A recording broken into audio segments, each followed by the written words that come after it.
Dans ce tutoriel vidéo sur Substance Painter, on va continuer notre série ici de tutoriels après avoir vu la définition des propriétés du paint au niveau du matériel avec les différents canaux, principalement colorate, roughness et métallique, et d'avoir vu donc les propriétés de la brosse et des possibilités donc de la forme de la brosse, de l'alpha de la brosse.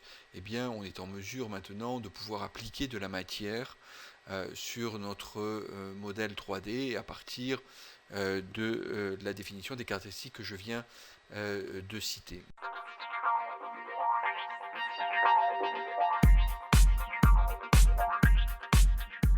Donc on pourra encore une fois prendre dans les shelves un matériel prédéfini, ok, en venant donc sélectionner, par exemple, on va prendre ici un verre, ok, et on aura donc la possibilité aussi de définir une brosse ici avec un certain relief. On va prendre fiber ici, ok, voilà, et à partir de ces éléments là on va pouvoir donc peindre. Donc ici d'une part on a défini donc le matériel prédéfini donc directement avec la bibliothèque, donc un matériel, le pot de grenouille ici, frog, et puis on a défini aussi dans la bibliothèque, on est venu chercher donc euh, un, euh, une brosse qui s'appelle Fiber. Alors, tous ces paramètres, bien sûr, on les retrouve dans Brush Advances ici, dans l'alpha, bien entendu, et puis on retrouve aussi donc dans le matériel la définition donc des paramètres ici. Ok. Donc on va pouvoir commencer donc ici par exemple à peindre si on veut créer donc des fibres. Alors on a plusieurs solutions, soit on peut peindre directement sur le modèle, ici, ok, bon, voilà, ici je peins, donc avec une force plus ou moins importante ici donc dans le height, hein, ok, on va changer. Voilà, comme ça sera mieux. Ok, et puis on va venir tout de suite dans le canal Height, dans le layer sur lequel on peint, le layer 1 ici, alors on l'avait renommé Paint 1, on va le maintenir Paint 1, et puis on va rajouter Paint vert d'eau ici, pour préciser ce que l'on fait comme travail, donc maintenant, et dans le Height ici, on va venir baisser donc l'intensité à entre 15 et 20, ok, voilà, et voir donc maintenant ce que ça donne. Voilà, on a quelque chose de plus doux en termes de relief. Ok.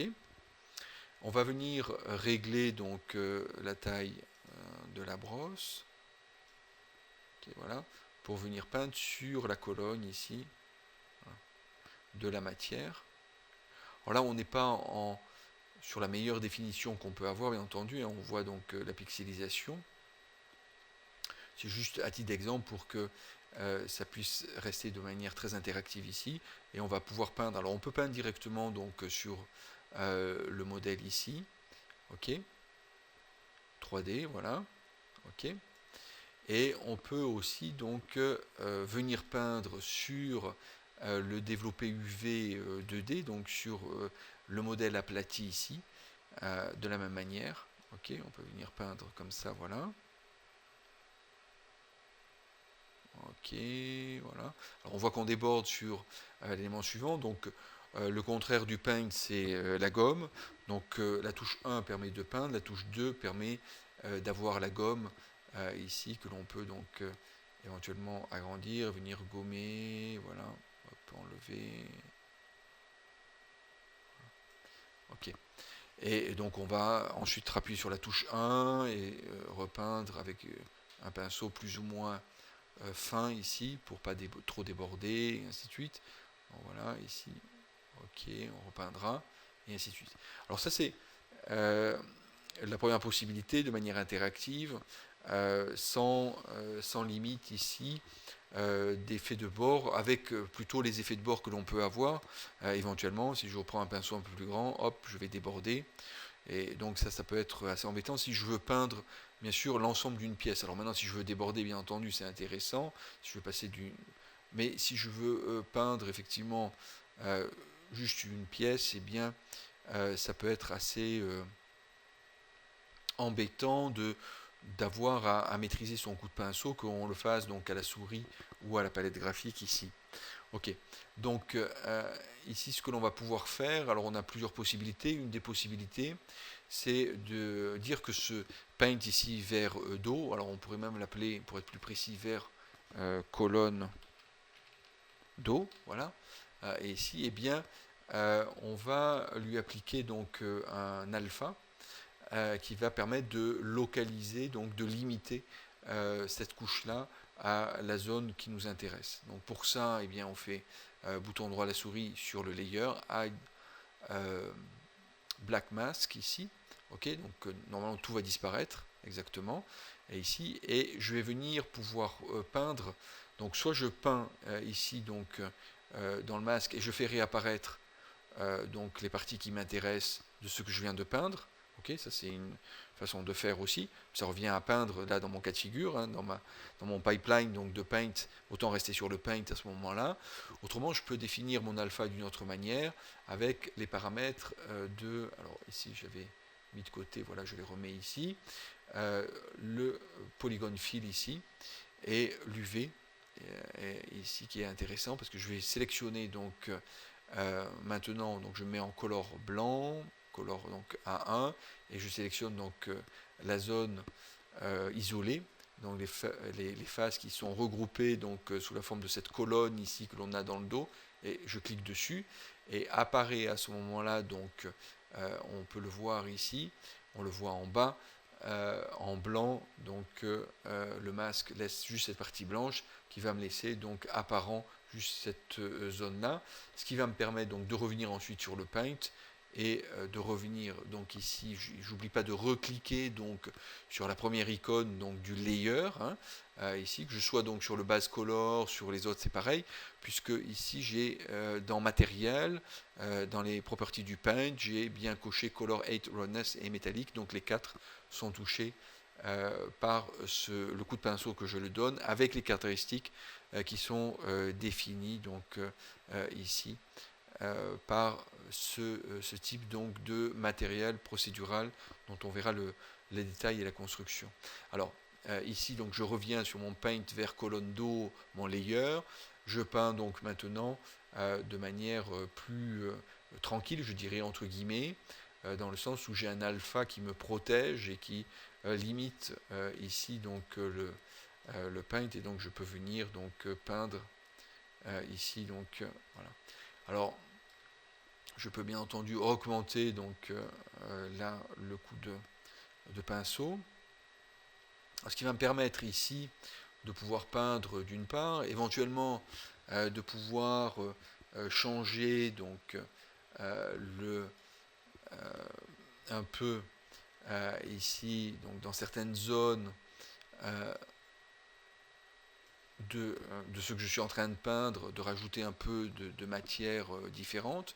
Donc de la même manière ici je vais pouvoir donc soit dupliquer le layer par exemple, ok, soit venir donc ici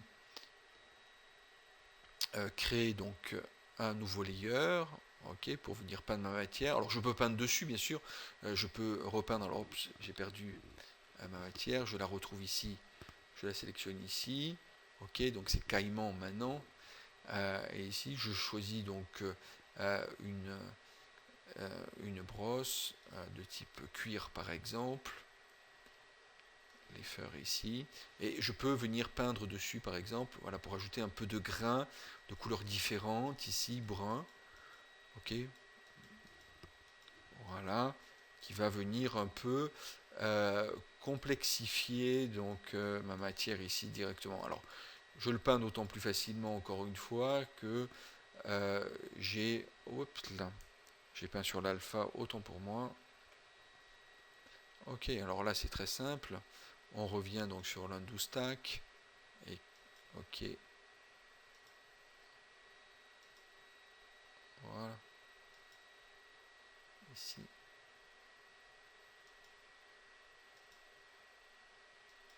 Voilà. OK. Et texture 7 ici. Donc il faut bien penser, d'où mon erreur ici. Là je peignais donc sur l'alpha. L'alpha il est défini, je ne veux pas y retoucher. Je viens peindre donc ici sur la case couleur, je dirais, sur le layer color et non sur son alpha ici. OK, on va augmenter le size. Voilà. Et on avait donc une brosse de type cuir. Les fers ici, voilà. OK. Et on va venir ajouter un peu de grain comme ça, donc cette fois-ci de matière. OK. Qui va se rajouter comme ça, de manière plus ou moins marquée. Voilà. Comme ça, on pourra peindre donc des couches différentes de matière en les rajoutant au fur et à mesure, donc avec des effets comme ça que l'on peut rajouter. Alors on peut le peindre soit directement, donc accumuler les coups de pinceau que l'on donne en restant sur le même layer ici, ou à chaque fois que l'on change par exemple de matière, eh bien de venir rajouter donc un nouveau layer. Donc ici je fais add layer ici, OK, et je vais pouvoir venir peindre une nouvelle matière ici. Et donc ce nouveau layer ici, on viendra donc le renommer Paint rouge par exemple, pour ajouter un peu de rouge. Et de la même manière, on va le refaire ici, black mask ici, rapidement donc venir sur activer le masque, paint du layer paint rouge ici, se mettre en mode UV, cliquer ici sur le bloc que l'on veut de face que l'on veut peindre, donc obtenir donc ce masque que l'on va voir maintenant, voilà ici, et revenir donc en mode paint en cliquant sur la touche 1 ici. Et donc pour cette dernière couche, j'ai terminé ce tutoriel ici. On va prendre le crab shell ici, et le crab shell, on va lui faire varier donc matériaux ici du main color et du warm tip color, pour retrouver un peu du vert et un peu donc ramener du rouge avec un monde ici plus ou moins fort, selon si on veut plus ou moins donc ramener de rouge avec un roughness, donc avoir des effets de brillance ici en venant diminuer un peu le roughness. OK, on a le même alpha, et donc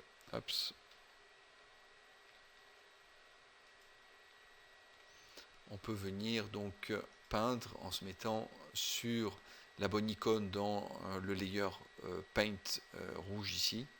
OK. Et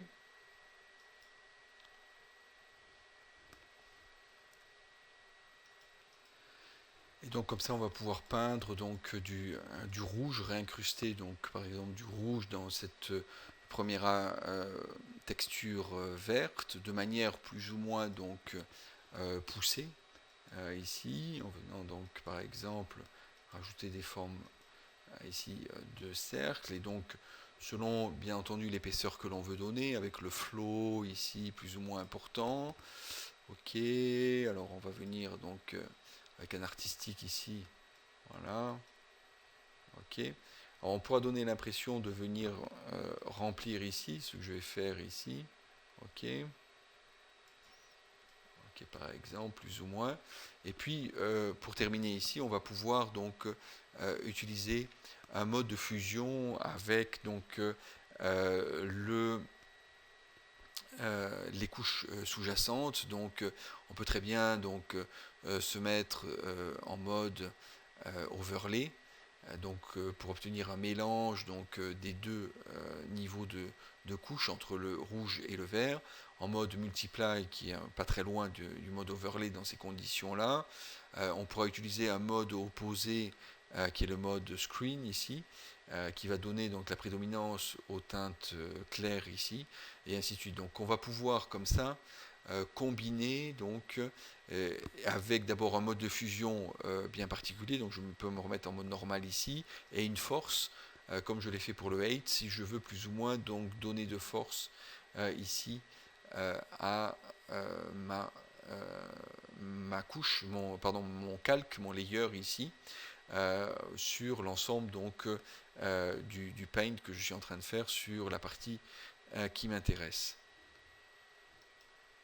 Donc voici les possibilités en première approche que l'on peut avoir entre donc des coups de pinceau que l'on va donner ici limités par l'alpha et les modes de fusion que l'on peut donc utiliser pour essayer de venir mélanger donc les couches entre elles ici avec une force plus ou moins importante, donc ici 100 par exemple 100% et avec donc de la brillance ici, alors là ici c'est dans le height qu'on retrouve, on peut passer donc en color, ici donc on va se mettre par exemple en mode multiply, donc on va écraser le brun rouge ici, en mode donc screen, ici ça va disparaître aussi, c'est plus clair, et donc on va choisir le mode qui convient le mieux ici. Donc par exemple ici Arclight qui permet donc d'incruster donc les taches de marron que l'on rajoute dans le vert sous-jacent ici. Voilà, ici donc en mode Arclight et donc en base color avec plus ou moins donc de force. On pourra le mettre en place comme on le voit dans le modèle 3D et en aplat donc sur la texture 2D ici juste à côté.